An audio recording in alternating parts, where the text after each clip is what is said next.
Hi, everyone. My name is Becky Osterfeld, and I'm your instructor for the summer in this course. Welcome to CIEC 534, also known as Application Software for the Classroom Curricular Area, which is a really long name, so I'm just going to call it 534 from here on out. You are welcome to do the same. I wanted to give you just a quick introduction to myself and the course and maybe some Blackboard features you may or may not be familiar with. Anything I can do to help make this semester go smoothly for you, make things easy as I can. I mean, you're still going to have to work a little, right?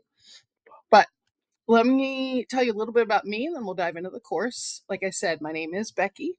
I am not a professor, not a doctor yet. So please, you're welcome to just call me Becky. If you really need to be formal, I can be Miss Osterfeld. My middle schoolers call me Miss O if you want to be hip like that. My educational background, I got a Bachelor of Science in Education with a minor in English and then a master's in reading, both from Bowling Green State University back in the 90s, probably before some of you were born. And then I spent about 25 years teaching middle school English language arts in Beaver Creek, Ohio, which is kind of near Dayton. It's southwest-ish corner of the state. Then I started my graduate career at Marshall, and I earned my educational specialist degree in curriculum instruction in the spring of 2025 with an emphasis on leadership and technology, primarily artificial intelligence, but all ed tech. And currently, I'm in my dissertation phase working on my educational doctorate. So I am taking my class just like you are too.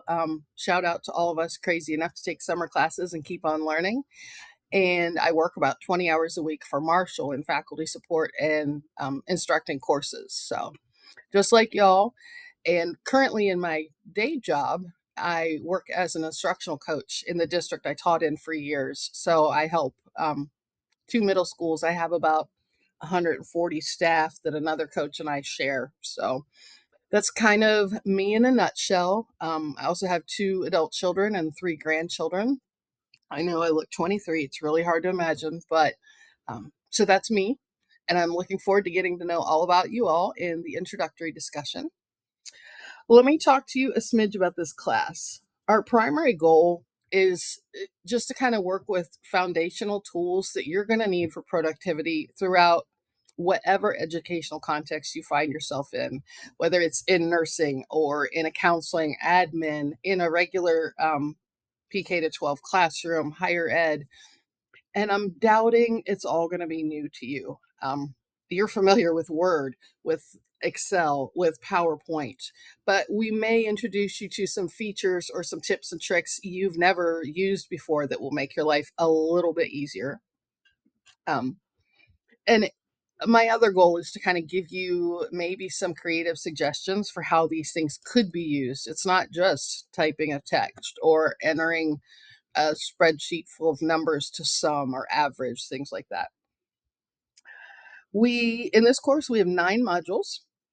So when you're on the content tab, you can see them going down. Each module has a header. That header will always give you the names of assignments and the due date for all of those assignments. Our due dates are always Tuesdays at 11:59 p.m. So hopefully that helps. So that gives you a smidge over a week for this first module to get finished. There are 2 modules that are multiple weeks long. Module 2, there's just a lot in there, and it was really too much work for 1 week. So part of it is due June 2nd. The next part's due June 9th. And module 3 is the same way. There was a lot. So there are 2 due dates listed there. Everything else is a single week long, so that should help. Okay. Let me pop into a module and show you what's going on. In module 1, obviously there was the Start Here folder, which you clearly found or you would not be watching me. The syllabus. I know every instructor and professor and teacher ever has said, please read my syllabus carefully. It's very important. And we all know that we don't. We skim and scan them. I would keep it for reference, and I would suggest looking at my policies on things like late work and retakes. I do allow them, but with some guidelines. We're all busy. We're all professionals. I absolutely am willing to give you grace, but within some constraints so we don't make each other crazy. We don't want to do that. All right. For those who really love a one-page list of all the assignments and due dates, I've made that here. A couple little tips and tricks. And then if you are going to be in a program with a capstone course, there's a note here on what you might want to save or how to save now, because sometimes finding previous work in Blackboard can be a little bit of a pain. It can be done, but it's just easier to save it now if you think you might need it later. Once you're out of that Start Here folder, here's Module 1. Every module is set up in the same format. You'll see an overview. The overview will give you kind of a quick snapshot of what we're focusing on that week, as well as maybe some contextual information. And then it will list our assignments. All of my assignments follow the same conventions as far as numbering them. The number will match the module, and then the letters delineate each individual assignment. So in Module 1, we happen to have 6 assignments, so it's 1A through 1F. These assignments in Module 1 are meant to be easy introductions to Blackboard or refreshers to Blackboard. Some of you are like, I could do Blackboard in my sleep. I hear you. It's just easy points at that point, but it's, can you send me a message? Can you change your avatar picture? Can you participate in a discussion? I'm going to show you Symbaloo, which is a tool we use throughout the course. That one has a smidge of a learning curve. My biggest tip is remember to save every time before you share it with me again. And then a quick quiz so that you've seen most of the major functions of the course. And then you can navigate through every module either over here on the left-hand side with the table of contents. And it's very easy to click around. You can see here's assignment 1A, send me a message. Easy points, right? Or you can navigate in the top right by hitting the next and previous buttons. So you can see each of the assignments very simply there.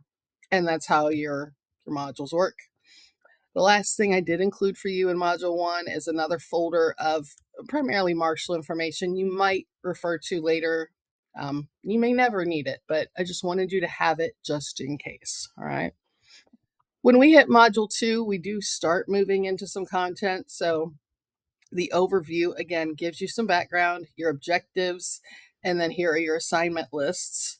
And you can see this module is 2 weeks. So there's part 1, part 2. And then you can navigate through here. If it does not have a number and a letter, that means it's not an assignment. And so I am very well aware the temptation is, I ain't looking at it. I don't have to do it.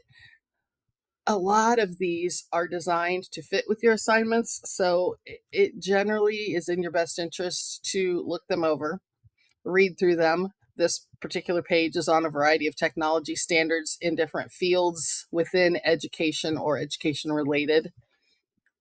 I will make one kind of caveat here. This is not my course. I didn't build it or create it, and several other professors teach it.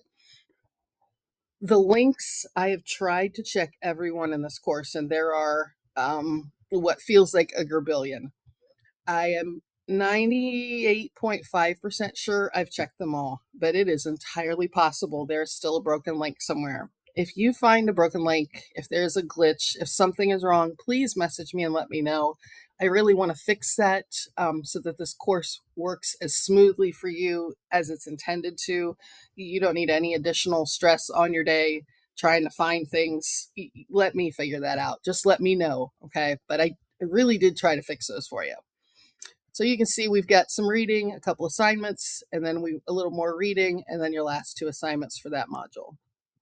Each module is going to follow that particular format of overview, perhaps some readings, things like that.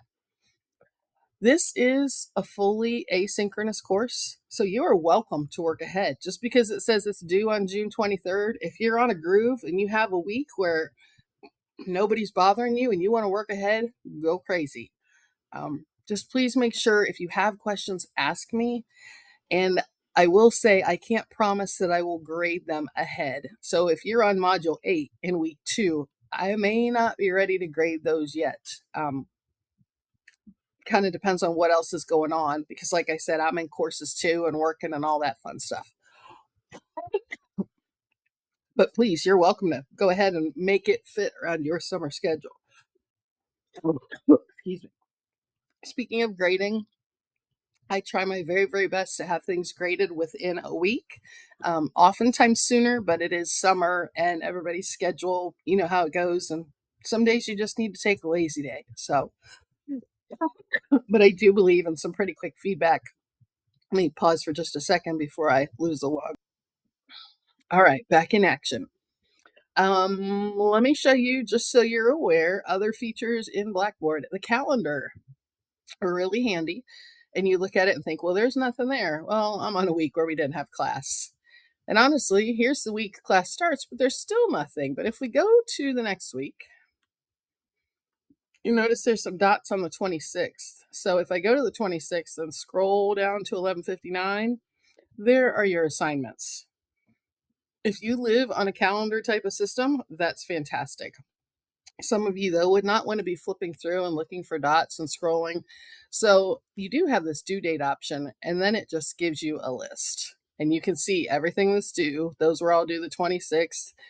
Here's the first part of Module 2, due June 2nd. Here's the second part of the Module 2, due June 3rd. Very easy to see, and you can certainly navigate to these assignments from there. So that's pretty handy dandy as well. The announcement tab, I'll post weekly announcements, sometimes with a quick snapshot of what's coming. Sometimes it might be a hint or a trick that will help you. If I've noticed areas where students tend to have trouble in the past, I'll give you a heads up on that kind of a thing. Sometimes it might be feedback on assignments I just graded. If I notice, everyone did something really well or everyone had the same stumbling block, that kind of thing. Some weeks I do video announcements just because I am a teacher to my core. It's very hard for me just doing these asynchronous courses with no interaction. So I feel like at least if you see a human once in a while, it feels a little more personal. But some weeks it will just be text because I know some of us just prefer to read and move on with our lives. The next tab over has discussions. All your discussions appear here. So they certainly are linked throughout the content tab. But if you just know, oh, I have a discussion this week, you can pop over and click through there and find all of them. The good news is you'll see we don't have too many. Module 3 does have 3. But then once we move on, there aren't too terribly many. All right. The grade book is exactly what one would think. It's your grades. And you'll be able to see when it's due, when I've posted it, what kind of grade you got. And then finally, the message tab, also exactly what one would think. This is where you can message me. You could message everyone in the class. You could just message one person in the class. So you are welcome to use that whenever it makes your little heart happy. Hopefully, this all makes sense to you. If you have any questions on Blackboard, on the content, on me, I'm an open book. You're welcome. On AI, because boy, I could talk your ear off if you have random questions there. Anything, please reach out. Let me know. I do my best to get with you within 24 to 48 hours. It just depends. If I'm traveling, it might take me a while to catch up to all my messages, but I will get with you immediately as soon as I see it. Like I said, if there's anything broken or not working, or if you're struggling with something, please let me know. Don't work forever on something and make yourself crazy. Reach out, see if maybe I can help or if we can work something out. Okay. I am excited to spend this semester with you. I look forward to meeting all of you in the introduction discussion, and I hope this is a great semester for you. Very nice to meet you. Welcome to 534.